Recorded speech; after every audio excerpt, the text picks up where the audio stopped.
واحد صاحبنا ماشي في الشارع لقى ازازه، فتحها طلع منها مارد مسطول. قال له شبيك لبيك عبدك وملك ايديك، تطلب ايه؟ قال له انا نفسي في شقه. قال له وانا لو كنت عارف اجيب لنفسي شقه يا ابن العبيطه كنت هعيش في ازازه.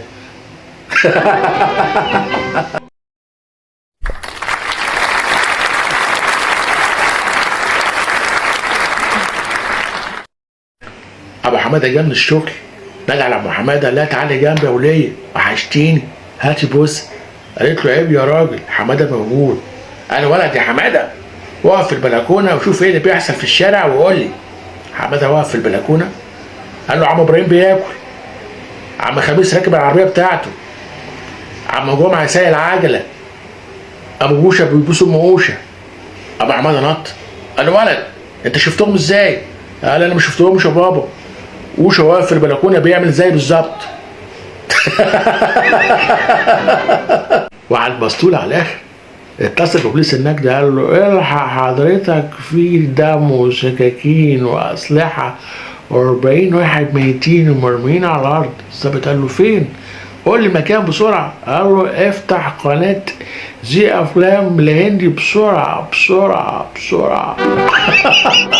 وعاد رجع من الشغل لقى بيته بيتحرق، طلع يجري راح طلع ابنه، راح دخل تاني طلع بنته، راح دخل تالت مرة طلع مراته، راح دخل رابع مرة طلع فاضي، دخل خامس مرة برضه طلع فاضي. الناس بيسألوه انت بتخش تطلع فاضي ليه؟ قال لهم انا بقلب حماتي. واحد بخيل على الاخر قال لعياله اللي هينام من غير عشاء انا هديله 30 جنيه. العيال فرحت على الاخر، كل عيل خد 30 جنيه ونام. هم نايمين راح مساهيهم وسرق منهم الفلوس.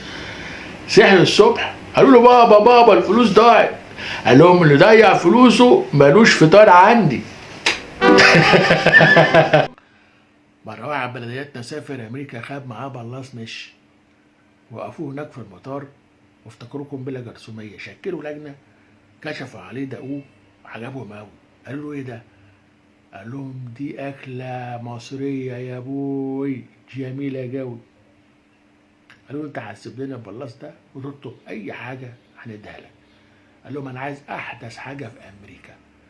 ادوا له عربيه احدث موديل، خدها ونزل مصر، حكى لصاحبه على الموضوع، صاحبه عجبته الفكره، راح اشترى 2 كيلو ملوحه وراح امريكا. وقفوه هناك في المطار قالوا له ايه ده؟ قال لهم دي اكله مصريه يا ابوي جميله جوي. شكلوا لجنه كشفوا عليها دقوها عجبتهم قوي. قالوا انت هتسيب لنا الملوحه دي وهتطلب اي حاجه هنديها لك. قال لهم انا عايز احدث حاجه في امريكا. راح ادوا له بلاص المشي.